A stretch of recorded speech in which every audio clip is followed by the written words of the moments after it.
So, welcome once again to the Druid High Performance Podcast. And today we've got a great episode lined up for you guys. And we'll be focusing on the breath, breathing, something which most people don't spend a lot of time thinking about.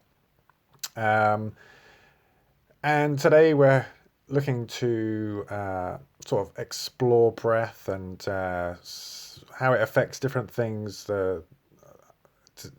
affects us psychologically and physically, and so on and so forth. But before we get into that, I'll just introduce the podcast. So, this is the Druid High Performance Podcast.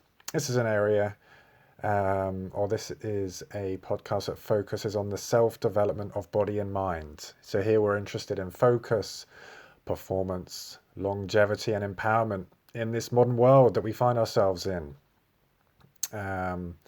The aim of this podcast is just to bring awareness to certain elements in and around people's lives, especially in this modern world that we find ourselves in, and some of the challenges that we come up against. So, without further ado, we'll move into the podcast proper. And as I say a lot, the modern world has many effects on us, and very much its effect on the breath is, I guess, one which is to do with focus and attention. Focusing on our breath is, for most people, the last thing that they think about because there is so much distraction in this world. We have conflict going on at the moment, which everyone's worried about. Before that, we've had 2 years of COVID and so on and so forth. We've got busy lives.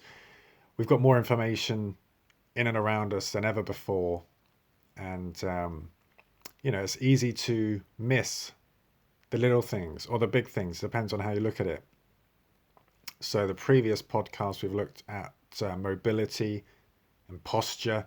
This completes a look at one element that the business looks at, and that is Qigong. This is on the longevity and the rejuvenation side. So this triad of podcasts, the mobility, posture, and breath, is the foundation for the Qigong element of the business. So at the end of this podcast, you'll have 3 roughly hour-long podcasts where we've explored why these 3 elements are so important for looking after our health in this modern world. And as I say, we're very distracted, and no wonder. We've got so much going on. We've got so many toys to play with, so much information coming our way. You think about how much information we have access to just to people compared to people just 20 years ago. I mean, we've got mountains of it. We could spend our whole life and never get close to, absorbing 1% of the information out there. So we have to be kind of selective. But as I say, the breath is very important, and it's the last thing we think about for so many people. So the modern world is really distracting us from these key important things. So this podcast is really trying to encourage you to take focus on these things about our posture, on how much we're moving, and of course the breath.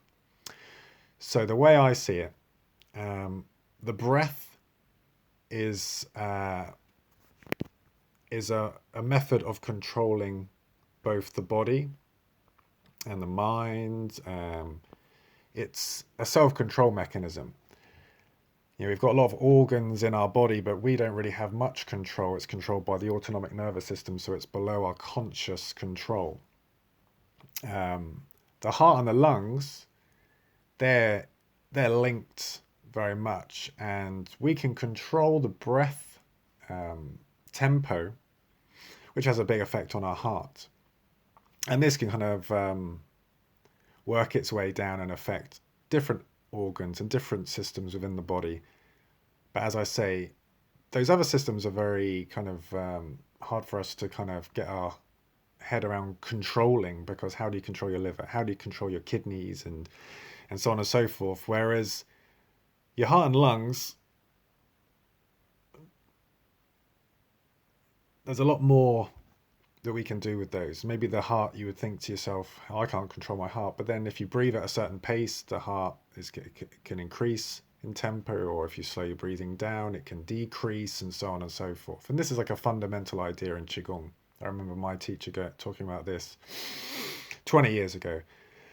And it's still something I think about, and things that you review. And as I read more and more scientific studies onto the effects of breath, there is more and more evidence building up about our understanding of those things, which links back to some of the ancient systems and arts that have looked in this area. But we'll get onto that as we move forward. So, breath is a mechanism to control our body and mind, and so on and so forth. So, as I mentioned, the autonomic nervous system, it acts below our conscious awareness.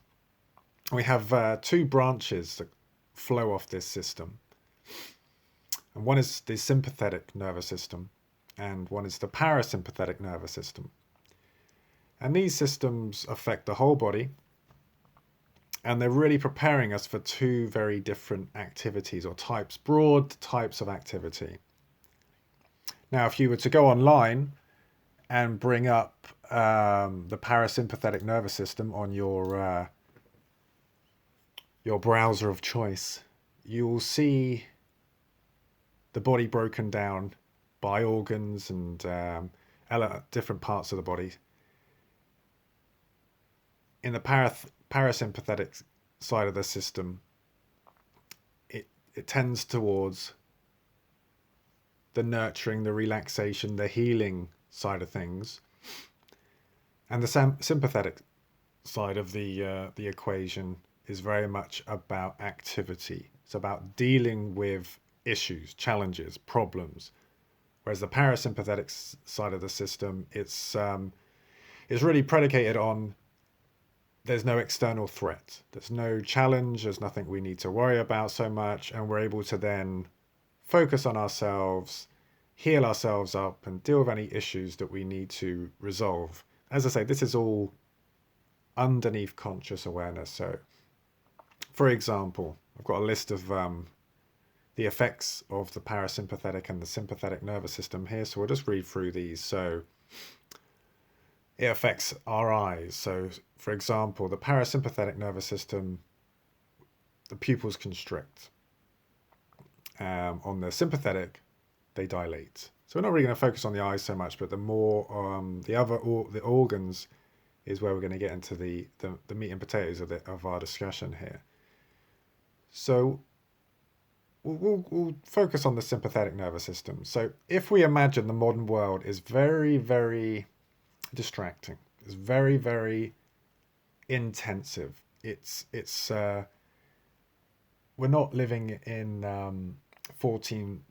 medieval 14th century France or England or whatever, and you've got open spaces and you've got a lot of natural beauty around you, and there's not much impact from the outside world. Maybe you're lucky enough to live in that environment, but most of us, we're living in cities, we're surrounded by people, we're surrounded by buildings, cars, there's traffic, there's noise, there's pollution, and there's all these things. And this all is in the background, and it affects us.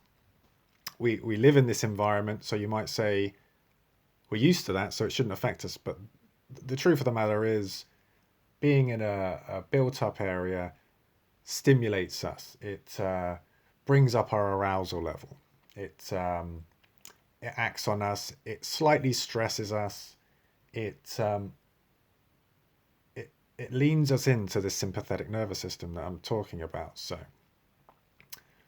we're looking at the effect of the macro external world is tending us towards this sympathetic system, as we're preparing to do something in this system. Always keep that in mind. So we have the salivary glands, and obviously that helps us with our digestion. These are in our mouth, and that's for us when we're looking to digest food.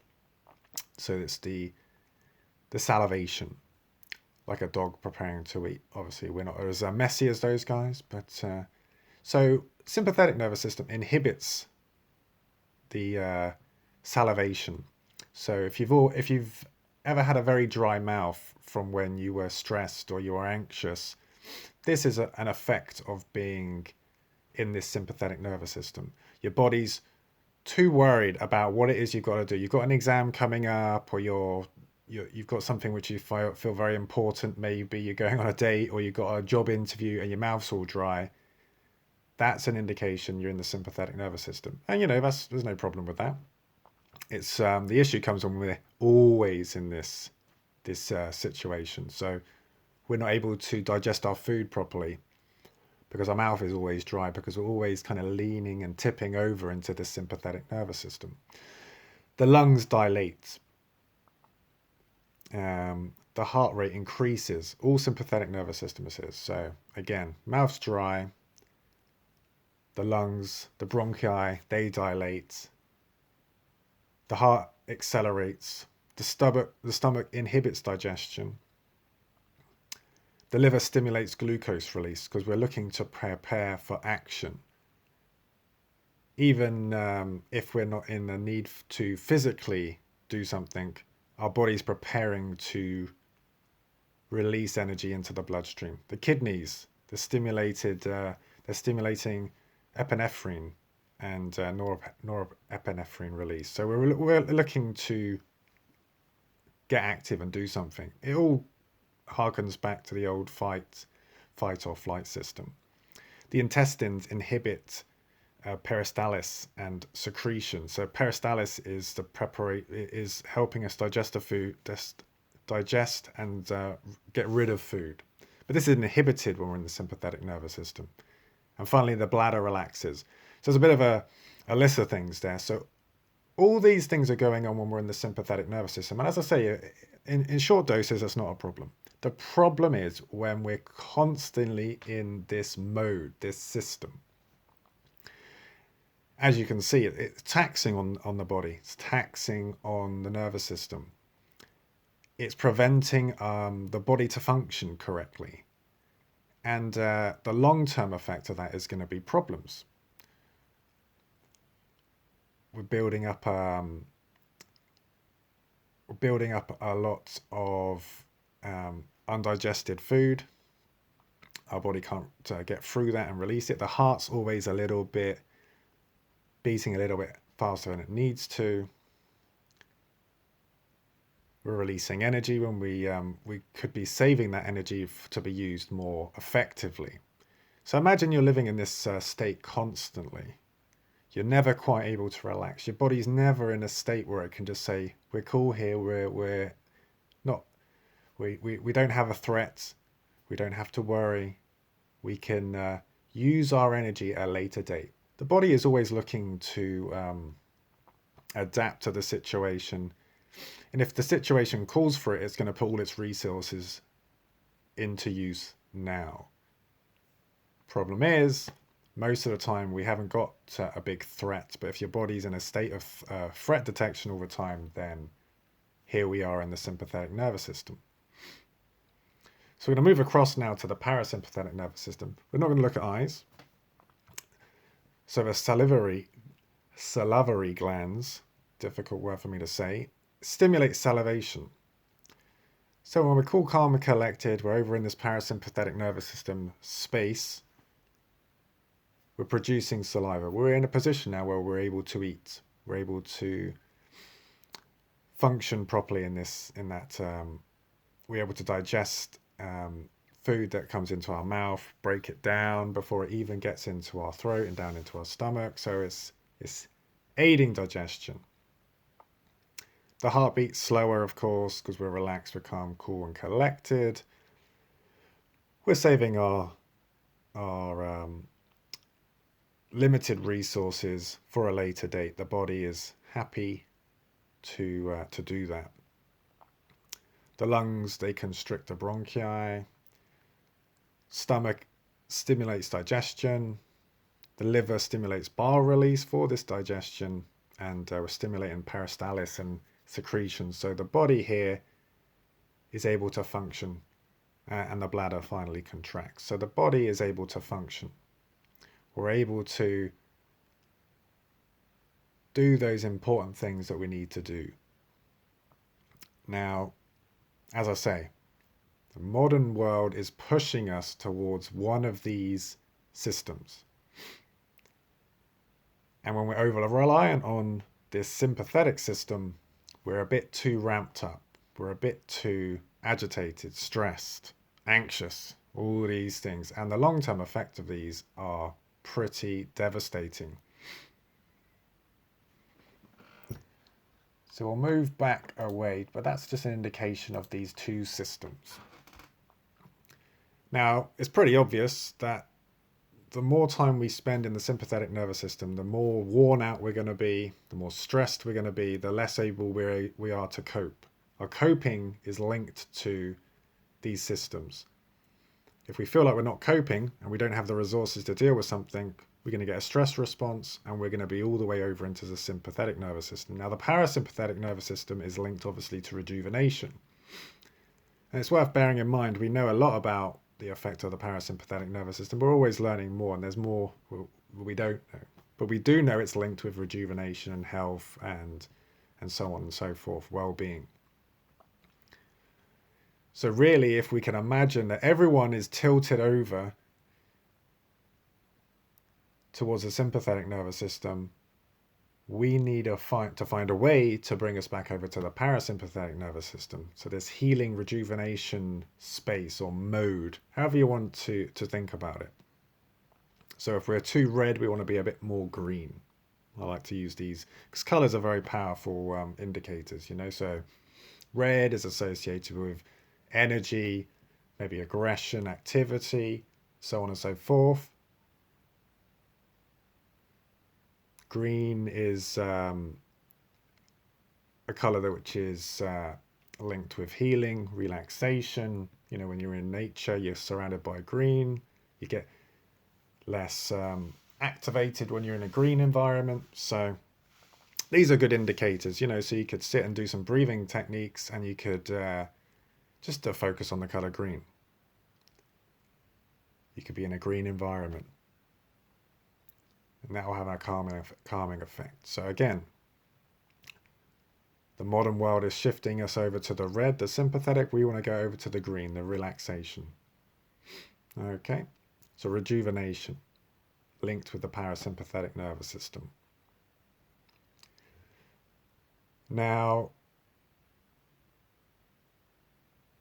in Qigong, they have an idea which I've always liked. And this is, it's like a story or an analogy of a horse and a monkey. Now, you know yourself, if you're cool, calm, collected, you're relaxed, you're focused, you're able to put your attention where you want it. You know, you're breathing pretty slowly, you're relaxed, you've got no real issues, you've got no real threats to you. You're in a safe environment, you feel good and relaxed. You're cool, calm, and collected. We're in the green zone. We'll call it green zone. And then when we're in this kind of space in Qigong, they like to say that you have two minds. You have one in the head, Yi, and one in the heart, Zin. So the one which sits in the head, Yi, is cool, calm, and collected. It's focused. It's relaxed. It's powerful as well. It's constrained. It's like a horse that's been tethered, you know, like a horse. You put a rope, you put a rope around its neck and loosely. You've got like a set of reins. You tie it to a post and you leave it. It's a very powerful thing, but it's constrained and it's ready to be put to work where it needs to be. A horse is a domesticated animal, and it's a powerful thing, and we can put it to work. And this is the idea of the mind that's in the head, the Yi. It's focused, it's constrained, as I say, but it's powerful. And when we're in this sort of state, we feel calm. We feel like we have horsepower up there. Forgive the pun. There's no distractions. We're very clear in our thoughts. We have no distraction. We have not a lot of thoughts going through our head. We're just very able to focus on one thought at a time. Now, the opposite is true of Zen. The Zen resides in the heart. You've met people which are more emotional than they are cognitive. They're more they think with their heart, we might say, more than their head. Well, this is the same idea that they've developed in China a long, long time ago. So what does a monkey do? A horse is constrained, powerful. A monkey's just all over the place. Cheeky little monkey. He's jumping up and down. He's impulsive, you know. The horse is not impulsive. The horse is able to stand still and chew his grass, and he's happy as Larry. The monkey is, what's this over here? What's this over there? Oh, look at this shiny thing. Let's go play with this. Oh, let's go play with that. No, I don't want to play with that anymore. I want to play with this. And it's just constantly, impulsively jumping all over the place. Have you ever been online and you know you should be getting on with something more important? You know you should be doing something with your time, but you just find yourself looking at nonsense. It's like you're not in control of yourself. It's like you've been hijacked by this monkey. And this is a great analogy because I feel this. You know, at certain times I feel like I'm the horse. My attention, my mind resides in my head there, and I feel very able to control my thoughts. I feel very much in control. And there's other times where I feel like I have been hijacked and I have got no control. You know, and you're agitated and you're stressed and you're you know, everything's getting a bit too much. That's the monkey. That's the Zen. Now, these two systems, these two ideas, they very much relate to these green and red zones we've been talking about.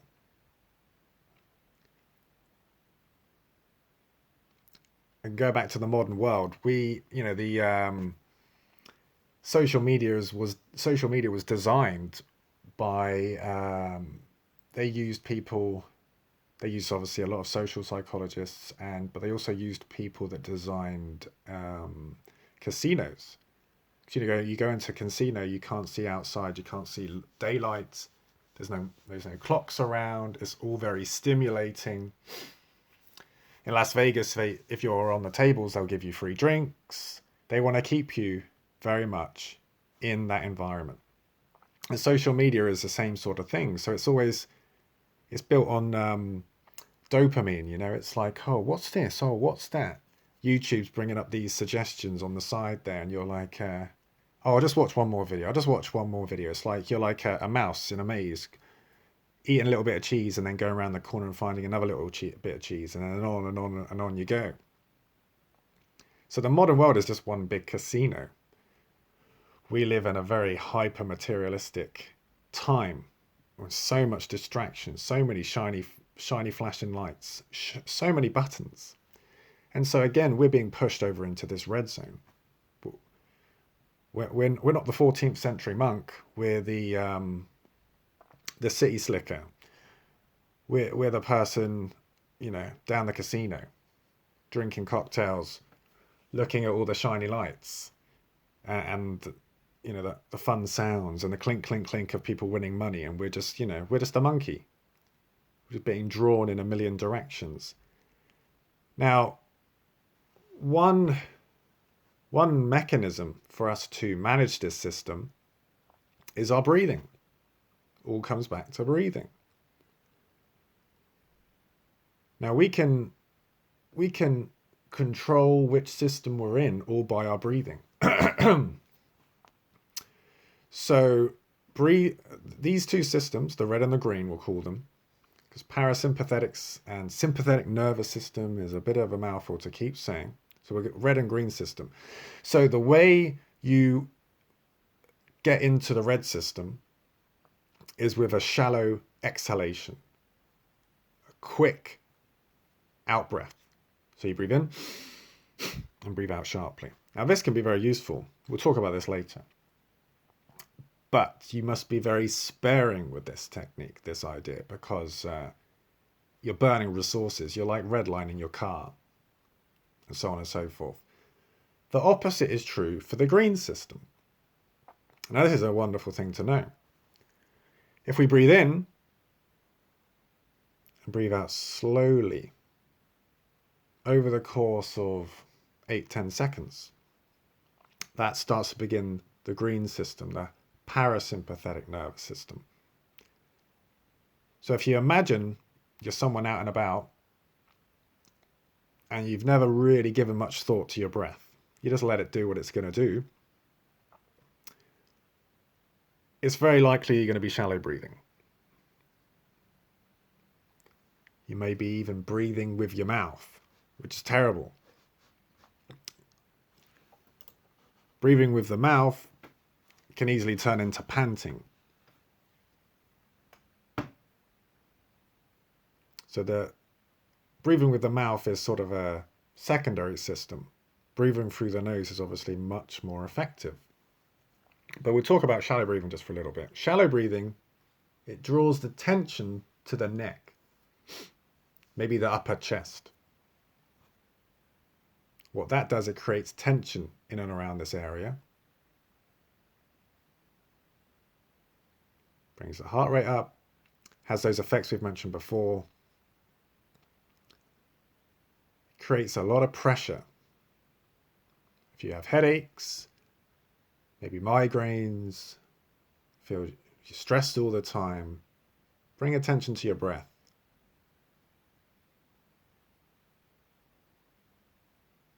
Because you're redlining. Your heart's beating that little bit quicker than it needs to. You're basically saying to your body, there's a threat. There's action I need to be taking. You're never quite able to relax, so no wonder. Now the opposite is deep breathing. So we have shallow breathing leads to the red zone, hypertension, many more problems. The green is shallow breathing. Sorry, belly breathing, correct myself. So the green system is about deep breathing. In the Qigong, they talk about you should be able to feel the breath in your heels all the way down. So if you imagine the shallow breather, the breath's coming in and it's just hanging around the neck. It's inflaming the whole area. It's creating massive tension. Whereas the green system is the deep breathing. We use the belly as an engine, as like a set of bellows to draw the breath in. But when you read, there's a great book called The Root of Qigong, and he talks about, Dr. Yang Jingming is a Qigong teacher. In that book, he talks about you should be able to feel the breath in your heels, from your whole body. And see how that is so different from the shallow breathing.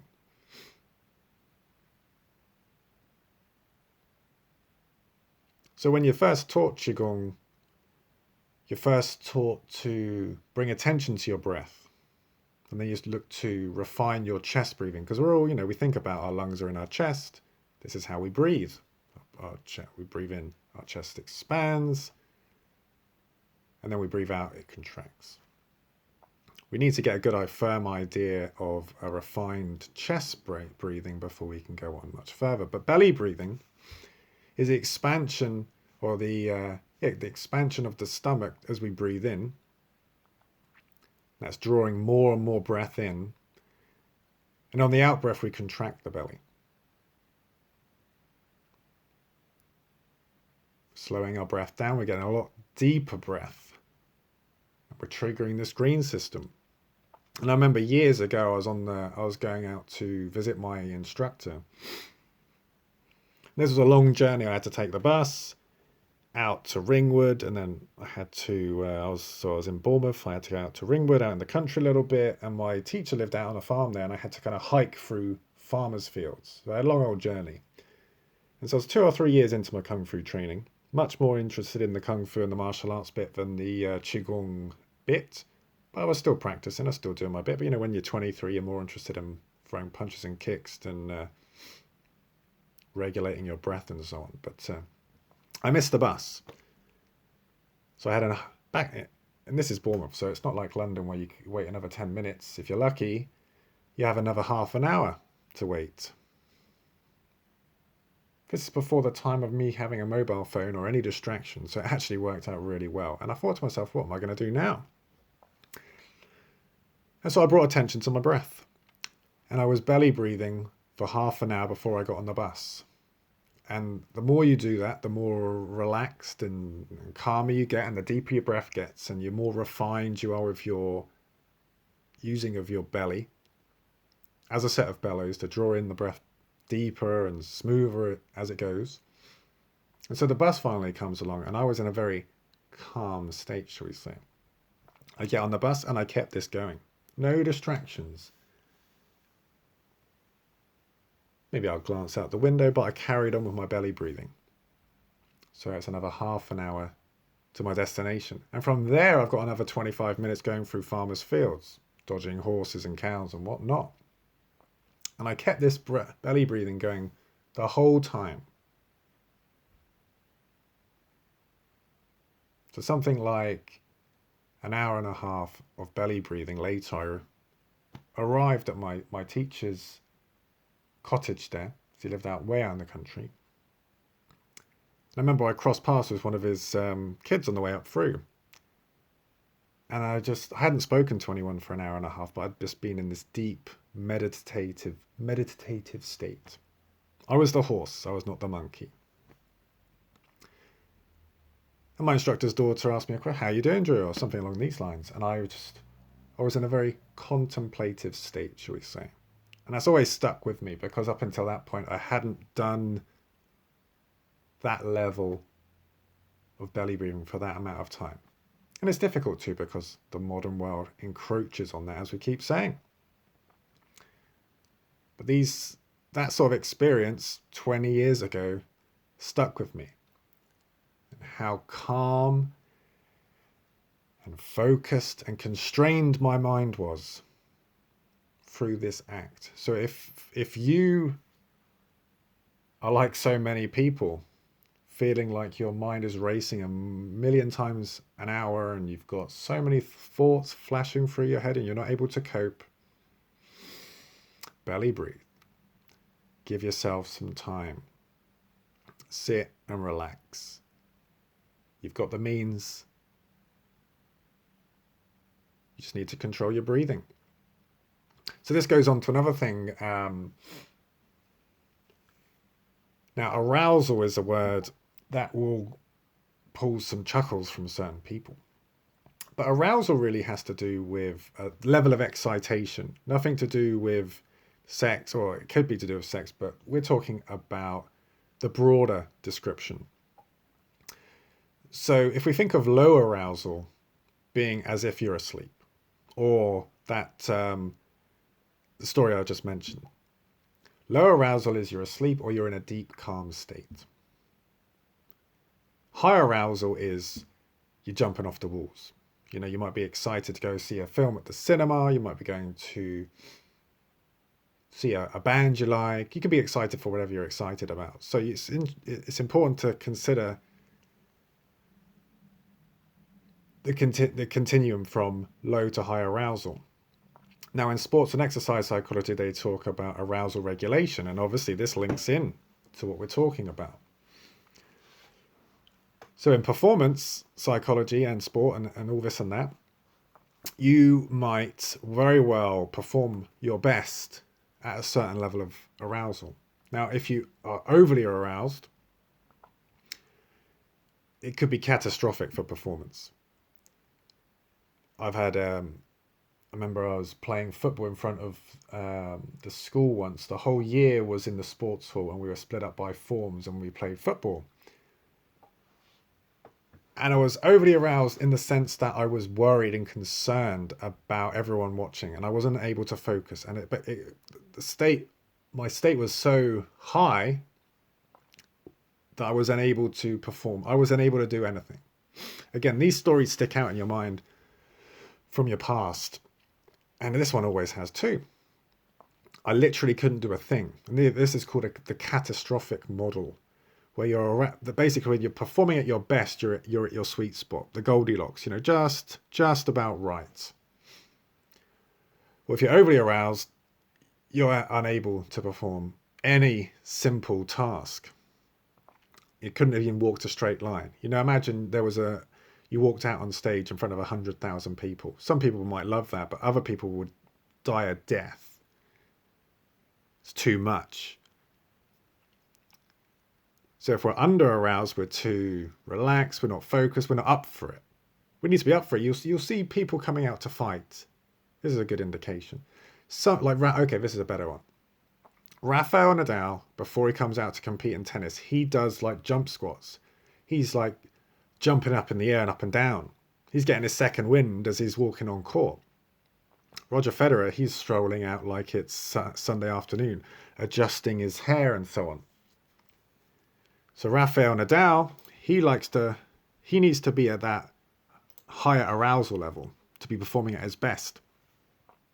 If Roger comes out and he's at that same sort of level, he's not going to perform at his best. So it's important to understand where you sit in the performance side of things, and our breath can put us in that position. The words we say to ourselves can put us into that position. The sort of images we're carrying in our mind can also put us in that position. Something we'll talk about later when we're talking about psychology of performance. So we're just dipping our toe into that world here when talking about arousal regulation, because the breath is the key method. Because again, if our out-breath, our exhalation is deep and smooth and slow, we're going to lower our arousal level. If it's sharp and rapid, shallow even, we're going to do the same, do the opposite rather. We're going to increase our arousal level. So whatever sport you're into, if you're not into sport, use a different example. There's archetypes which operate at different levels of this. Now, Qigong has a great way of conceptualizing these, as always. I love the way Qigong and sports psychology all kind of can blend together. And it blends together with martial arts as well. It's fascinating for me. So Qigong, they talk about dropping water.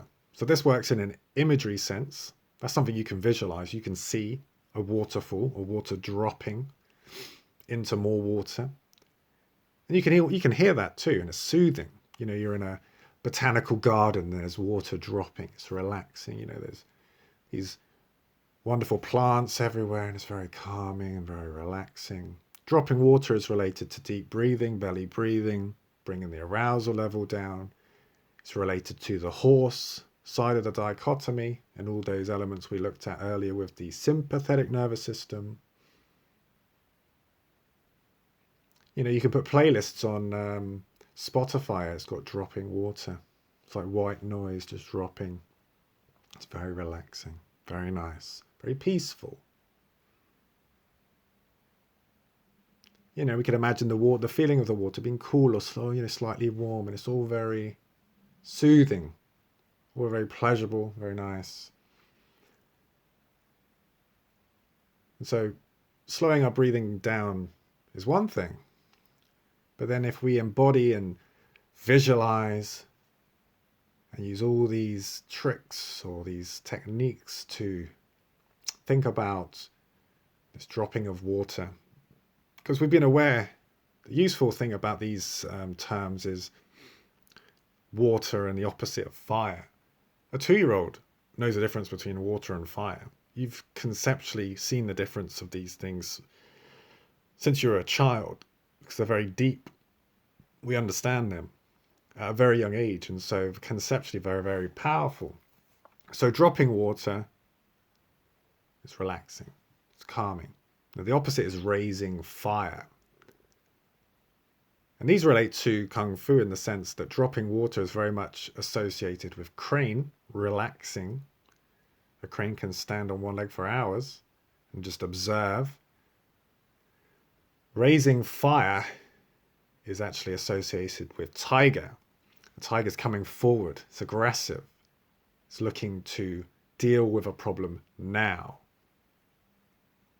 Shallow breathing. Using a lot of force and aggression.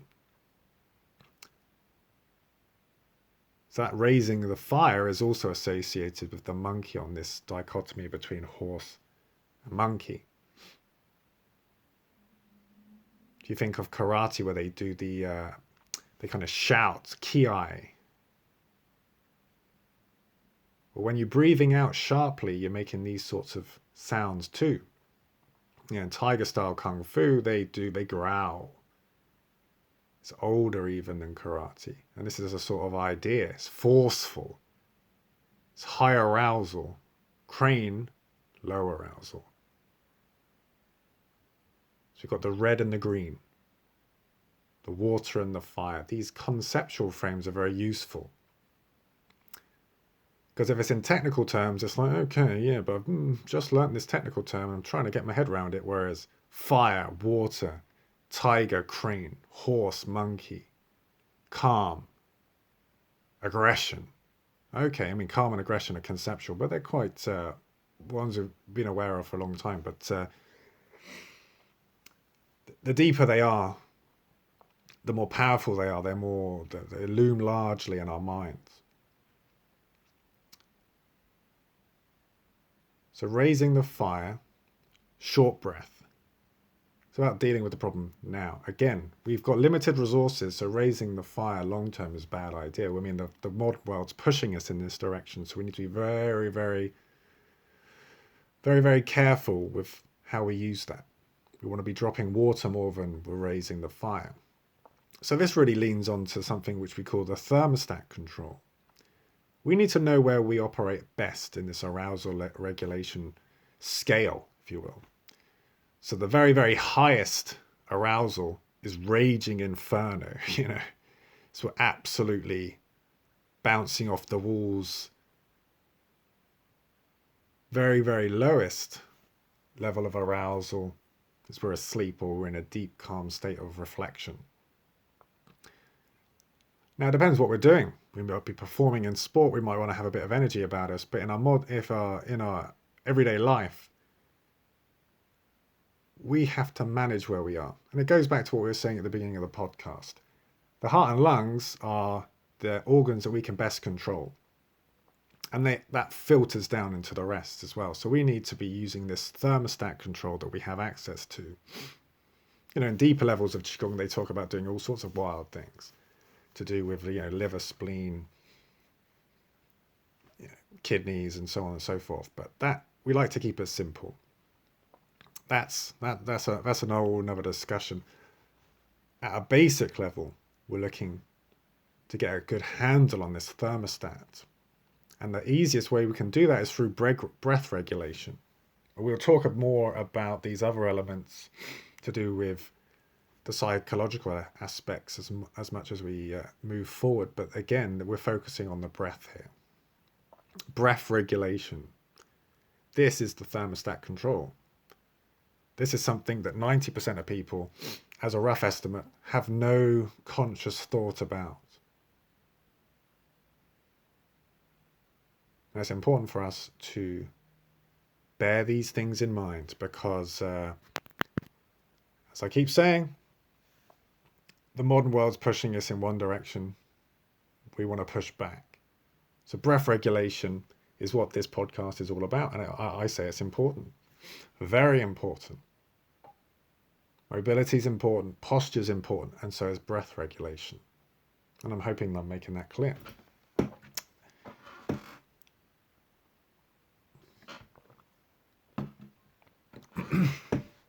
So there's impediments, of course. There's nasal congestion, there's sitting, there's technology and distraction, there's poor diet, which can make it, can really harm our breathing. But like anything, there's treatments for these sorts of things. Treatments along the lines of, for nasal congestion, you can do steam baths, you can use certain herbs to clear congestion. There's a thing called a neti, which if you do suffer with nasal congestion, is well worth a look. It's pouring salt water through your nostrils to clear those. It's quite uncomfortable, but it's well worth it. Something well worth looking into. So, if you're spending too much time sitting and you're in a bad position for your breathing, your chest is collapsed, then stand more. If you're sitting too much, walk more. Go for walks in nature. Surround yourself with nature, work on your breathing, just as I did as I was moving or traveling down to see my instructor. If you're spending too much time on technology, have you tried tech fasting, technology fasting? Leaving your phone when you go for a walk, breaking up the day in the evening, not looking at the computer, turning it off. If you're overly distracted, turn that off as well. Give yourself time away from these things and focus on these important things, because we're so externally focused that we're not able to manage ourselves. Even fasting away from food, this can have an effect on our breathing. If we're eating the wrong sorts of foods, or we're always snacking, then our body's always working on digestion. And if we're always in this red zone, we're not able to digest the food properly either. Are we eating too much sugar? We're eating too much carbohydrates. We're not eating enough vegetables. We're not drinking enough water. This is all going to affect how well we can breathe and the knock-on effects. Going back to the neti, I started using the neti, which is where you're pouring it's like you pour salt water, which is the temperature of your body, so 37, 38 degrees. You pour it through your nose and it clears. And I remember the first time I ever did that, I did 2 in one day. And just like this story of me going to see my instructor, I'll never forget it, because after I went down into the garden and I was doing some qigong, I was doing some deep breathing exercises, and I got into a very, very contemplative state, shall we say. Very, very relaxed state, because we so often have our nose slightly blocked, a bit congested. 2 netis in one day really cleared that out for me. And I just did a qigong set in my garden. I was surrounded by, I had a tree there, surrounded by greenery, So going back to the green and the red, I was dropping water. I was breathing slower and slower and slower until I got into this state. Nothing else mattered. I was on my own little spot. So calm, so relaxed. It was going back to that horse idea. And we can do this whenever we like. We've got all these things clambering for our attention, but if we're running around firefighting, we're never able to relax. We're never able to put our attention, our powerful minds, to good use on one thing at a time. So a big part of this is keeping it simple. I mean, it's quite a complicated subject. You can get very deep into it, but essentially we want to counteract the effects of the modern world. And this is what this podcast is about, keeping it simple. And again, with Qigong, the beauty of it is it's based on movement a lot of the time. So moving in time with your breath is a very, very powerful tool, because it really recalibrates the body and mind together.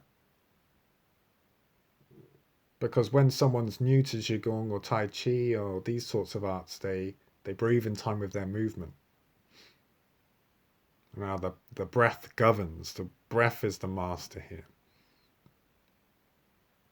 So if you're listening to this podcast and you don't know any Qigong, go look at my channel, and there is a short video, or even better, you can drop me an email and I'll send you a free video of raising the sky, and you do that in time with your breath.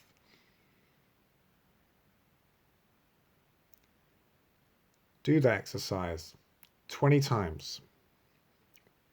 Focus on dropping water, getting in that green zone, moving in time with your breath. And you never maybe master that. In the previous podcast, I was talking about looking for the perfect raise in the sky, and that's what we're looking for. We're looking for that perfect collaboration between movement and breath. We don't fully understand the benefits of that, and what is going to, I'm going to read you out some information I found on some studies on pranayama and different qigong types of breathing. But the benefits of that are astronomical, and we know a few of them. There's going to be more and more and more, because it's going to consolidate mind and body together. It's going to bring our focus so sharply in front of us. We're very disconnected from our body these days. We're disconnected from everything. We're physically idle, most of us. Some people are obviously active, but the majority are idle. The majority are overly burdened psychologically. So we need to tip the balance. We need to tip that balance in the other direction. We need to give our mind less to worry about, less to think about. And we need to make our mind more active. Our body more active, We want to find a balance, like as in anything, we want balance. But we need to keep it simple too. And when you spend time moving in time with your breath, the effect on your mood. So many people I speak to are overly stressed. They feel glum. The last 2 years have been really difficult for people. And now we've got this conflict kicking off, and people are just, they're stressed out. They're low in mood. They're feeling glum.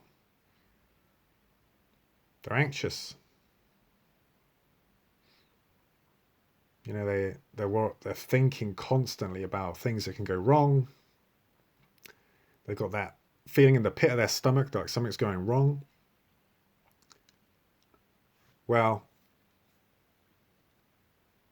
unplug. Focus on your breathing. Get into that green zone. Your body can't heal if you're worried and you feel like there's a threat. Can't be done. You got to drop water. You got to relax. Get into that green zone. It boosts your mood. Makes you feel tremendous. Who doesn't want to feel cool, calm, collected, rested, relaxed?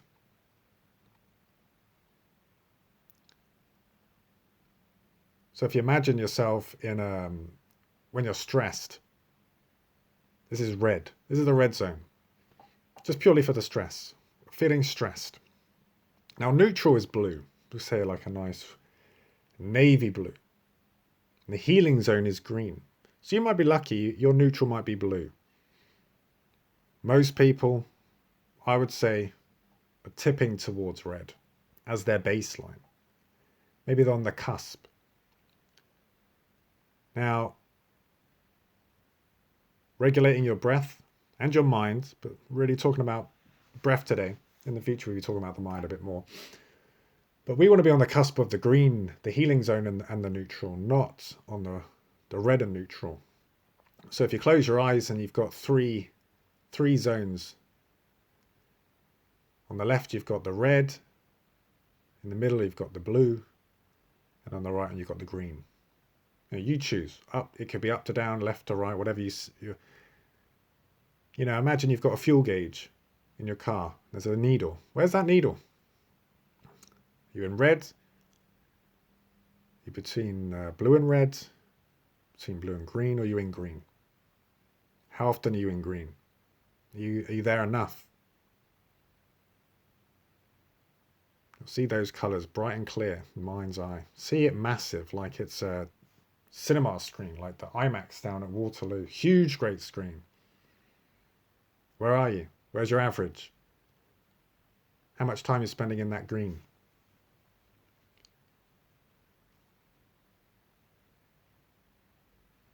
Now the breath is the way, as I keep saying, to get to that green. Give yourself an experiment, After you've listened to this podcast, sit down somewhere, nice, cool, calm, no distractions. Set yourself a 10-minute timer. See where your needle gauge is. Do your 10 minutes. Now, the parasympathetic nervous system, the green zone, really gets triggered when your out breath is slow and deep and long. So in a minute, you want to be doing no more than 6 breaths. No more.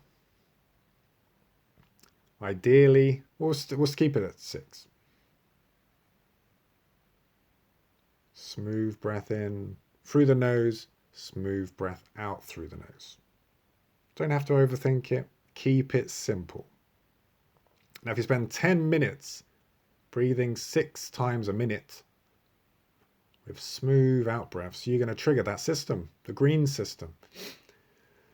That system will let the body know that there's no threats, there's no problem it needs to deal with. It can worry about the important but not urgent things it needs to worry about. Healing up those little problems, digesting that food you had earlier, preparing the body, breaking this down, breaking that down, metabolizing this, metabolizing that. All these functions that we don't truly understand, let it take over. Got nothing to worry about right now. 10 minutes, 6 breaths a minute. Where did you end up? Where's that needle gauge? You in green? The border of blue and green? You tell me. Now there's another little similar idea. It's like a traffic light system. When you're out and about, you're at work, you're in a scenario which sometimes leads to a stressful situation. Red again is when the stress has hit the fan and you're not quite able to control yourself. This is related to temper, if you like. So red is the temper is raging. You're swearing, you're effing and blinding. You're driving, you're gesturing to people. You're furious. Amber, you're on your way to furious, but it's not quite hit. Green is cool, calm, collected. No worries.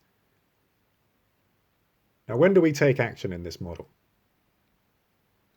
We take action when we feel that amber.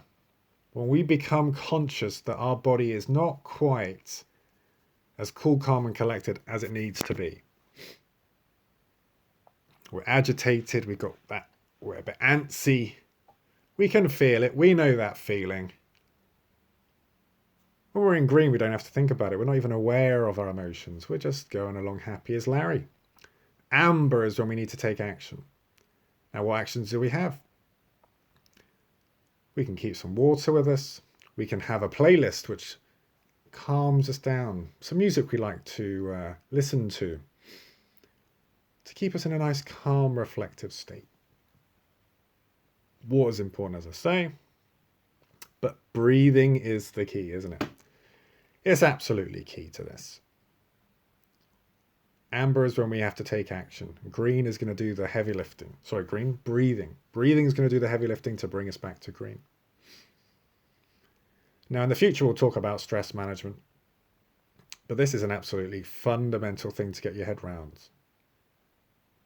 Problem is, once we get into red, we're so agitated, we're so stressed and so on and so forth, that our body is already deep into the red. It's going to take some time. It's going to take a lot of effort. Not just the breathing, it's going to take a lot of focus, because that monkey's jumping up and down. That monkey is furious. He's raging, but he's also impulsive and he's all over the place. He's looking for something to pick a fight with. So the horse is, he's in the distance somewhere. So we need to act in amber. So we've got 3 zones. We've got the stress zone for red, neutral zone for blue, and green for the healing zone. This is one model. This is a fuel gauge. This is sort of long term. This is sort of, this system is overarching for the day. And we've got a needle pointing to where our arousal level is. The red, amber, green is a tool to managing these systems, but it's also linked obviously to the red, amber, green of the traffic lights. You choose the colors if you wish. Make it work for you.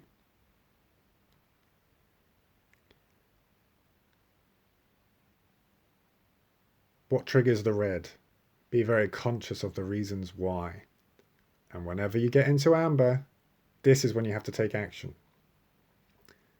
Now, these are very closely related little systems, these ones I'm mentioning here, slightly different. But at the end of the day,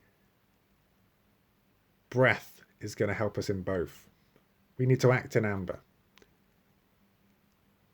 Now, I was going to talk a little about imagery and how this relates to arousal regulation, but we're going to really look at that in a future episode. And we start to talk about performance psychology elements. But as you can see, there's a lot of crossover here, a lot of crossover. So we've talked a lot about the breath. We've talked a lot about the green zone and the red zone as relates to the parasympathetic and the sympathetic nervous system. The modern world is pushing us one way. We need to push back. And people have known for thousands of years of the tools which are available to allow us to do these things. But modern science is also helping for us to understand. So as we draw to a close for this episode 3, we've just crossed the hour, so I hope that's given you some food for thought on what can be achieved through the regulation of the breath. In yoga, they call that pranayama, qigong breath regulation, obviously going to be very similar. And I mean, it gets weird and wonderful, and they get very deep and very complicated. But all I wanted to talk about today was the basics, because the fundamentals, the foundation is where 80% of the work is done. If we want to raise the fire, short breath, but be cognizant, because you can get into trouble if you're using those sorts of breathing techniques. So you have to seek out a professional to help you. Dropping water is with the long exhalation. The calming, the relaxation, dropping water. That's always worth speaking to a professional. But the deep belly breathing, you should be fine as long as you're not doing anything silly. 6 breaths a minute, deep, smooth breathing.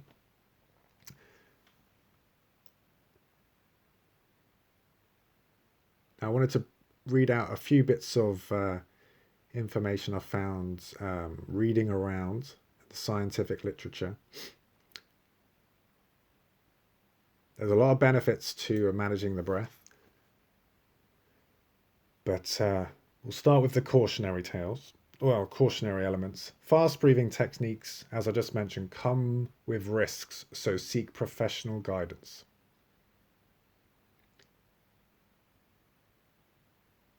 It is possible that pranayamic parasympathetic activity may elicit bronchial hyperactivity in asthmatics as well.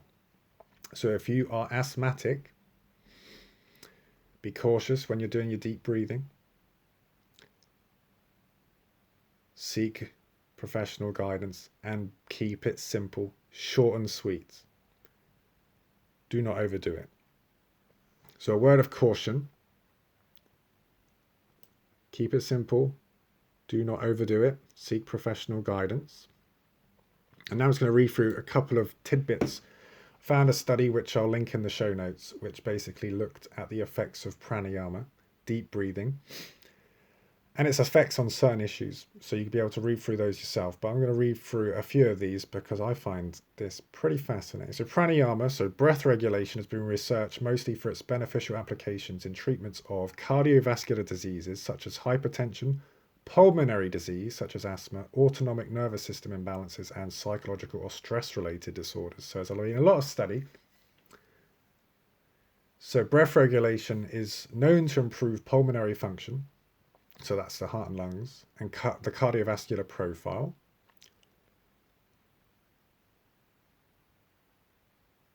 And this is an interesting one. Nostril breathing. So in yoga and pranayama, they'll close off one nostril and they'll breathe just through that and they'll switch over.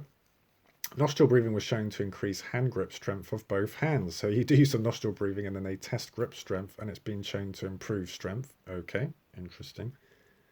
Leans towards the raising fire element.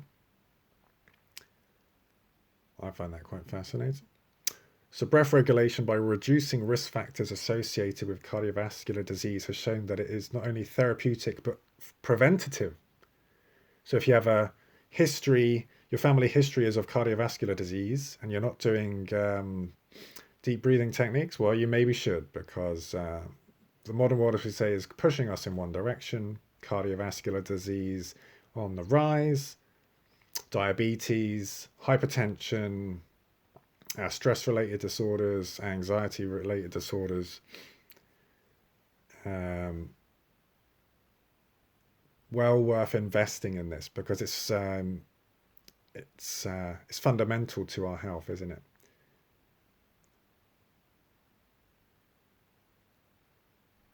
So reduction in oxidative stress levels with increased superoxide dismutase and decreased number of free radicals may explain in part the beneficial long-term impact breath regulation has on the cardiopulmonary system. So free radicals rolling around the body, not good for us. The more refined our breath over the long term, the better the effect on the cardiopulmonary system. Breath regulation is known to increase neuroplasticity and to alter information processing, making it a possible treatment for psychological and stress disorders or improving one's psychological profile. So neuroplasticity, the brain is always looking to adapt and it's constantly looking to evolve and adapt. So there's examples of people having issues being hit severely in the head, or even there was a guy who a metal pole went through his head and he was able to survive. It changed his personality, but we learned a lot about how the brain functions because of this. But neuroplasticity is basically the ability for the brain to rewire and continually to evolve. So the brain, like people might have a stroke, but their brain might rewire for other systems to come back online. So plasticity means that we're able to, the brain is able to rewire and refunction and rebuild after disease, heavy impact, all sorts of things. But when we have different stresses on us, our brain affects and genes express differently depending on the environment or how we find ourselves. And we're finding that breath regulation increases neuroplasticity. Well, I'm not surprised. Something to look into a bit deeper. The brain keeps going and keeps evolving as we go. I mean, it's incredible. I mean, higher improvement in IQ and social adaptation parameters were noticed in mentally challenged children after yogic training, including breath regulation. Okay, pretty amazing.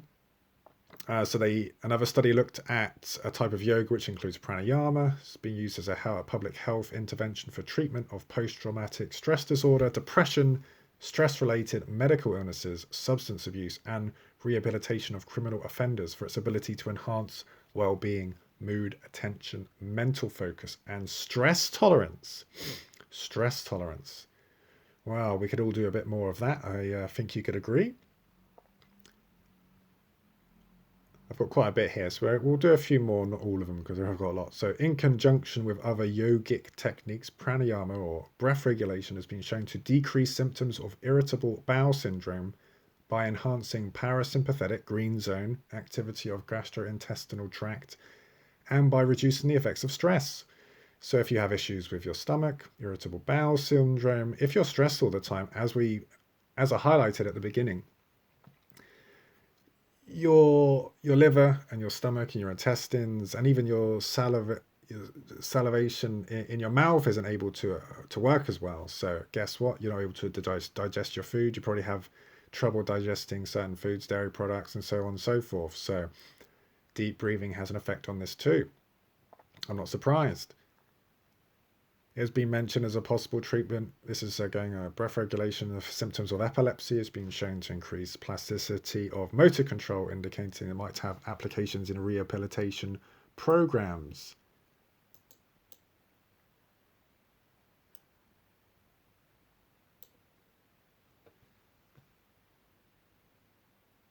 So in another study using breathing exercises mimicking breath regulation pranayama, slow breathing over a period of 3 months was shown to improve autonomic function, whilst fast breathing did not have an effect on the autonomic nervous system. Okay. As I say, I'll put this study in the show notes. It's a bit of a meta-analysis, so not true a meta-analysis. Part of their research was looking at the research around pranayama. So they've listed off 30 studies, so you can look through these at your own time. Slow breathing pranayama exercises show a strong tendency of improving or balancing the autonomic nervous system through enhanced activation of the para-sympathetic nervous system. So that's the message of today, really. We've got that needle gauge, which is pushing us over into red. So we're always slightly over-aroused. Blue is that neutral, green is that healing zone, the parasympathetic nervous system. Well, everyone's getting pushed to the red. The modern world's pushing us that way. Well, this slow breathing techniques can push us towards the green. Simple as that. Last couple now. Breath regulation may also affect the immune system. Inhibition of the sympathetic nervous system has shown to enhance function of the immune system in several forms of meditation, including mindfulness training meditation, qigong, and transcendental meditation. So, the immune system is able to operate in the green zone, which is not surprising because the immune system is going to take resources. Now, if we're faced with a threat, we haven't got time. Our body basically has to dump all the immune responses and deal with the threat. This is something you really have to get your head around. If a predatory beast walks in the room, your body can't be dealing with immune responses and digestion. Well, we'll talk about this more in a future episode, but problems manifest as threats. So if you're dealing with a problem, work-related, family-related, it manifests, your body experiences that as a threat, as a predator. And so it can't put things aside for the long term. It has to deal with the immediate. Now, if we're constantly doing that, guess what happens? The immune response basically becomes dysfunctional. We need to get ourselves in that green zone. Even more so than now. Like 50 years ago was one thing. 100 years ago. But now we are surrounded by this tech and, it's endless information and wars kicking off and COVID's going on and there's problems here, problems there. Problems manifest as threats. We can't solve all these problems. We have to let them go. Obviously, if we're in a war zone, then it's a completely different kettle of fish. I'm hoping the people listening to this aren't in a war zone and the problems that they have, they're able to park for the time being and they're able to manage their breathing and manage their health. But this is the overall message of this podcast. Last couple now. Sorry, I'm just reading through. So since breath regulation has been shown to shift the autonomic nervous system away from the sympathetic dominance, red zone, it is probable that breath regulation may have beneficial immune effects similar to meditation. More studies are needed to elucidate pranayama's direct effect on immune function. Very interesting to keep an eye on that. So yeah. I've already mentioned this, but I'll mention it again just to leave you with this. Fast breathing techniques come with a risk, so seek professional guidance. So this is when your breath is short on the exhalation. It's we're already in the red zone because of modern living, so you have a pretty good reason to do that, and you need to know what you're doing. So a word of caution. It's also possible, as I said earlier, that breath regulation, which triggers the parasympathetic nervous system, green zone, may elicit bronchial hyperactivity in asthmatics as well. So if you're an asthmatic, keep it short, keep it sweet, seek out professional guidance, because doing it for long periods could have an effect. So there we go. So comes to a close episode 3 of the Druid High Performance podcast. Breath and why you should be conscious of your breath in this modern world of distraction. So it's been really good fun sitting down with you guys. Hope you found this useful. Leave a comment, like, and subscribe. If you would like to learn more about Qigong and do some techniques which you can do in time of your breath, drop me a message at info@druidhighperformance.com and I will send you a series of videos which will look at some mobility exercises which can be done in time of your breath over the course of a 14-day program. Yeah, get in touch and limit the threats and the problems that you feel you have to deal with. As I say, they manifest as threats. That sends us over into the red zone. So give yourself a timeout. Leave the world's problems for a bit of time here, a bit of time there. Because if people rely on you and you're putting yourself last so you can serve others, well, you'll be able to serve those people better if you're in a better, healthier, calmer state. One thing to think about there. So keep in touch. We'll be back again next month with the next episode. We're going to be moving on towards the psychology aspect. So this is more about performance. These next 3 episodes coming up, we've looked at the rejuvenation and longevity. Next, we're going to be going over to performance and focus. And there'll be a lot of carryover. So all the best.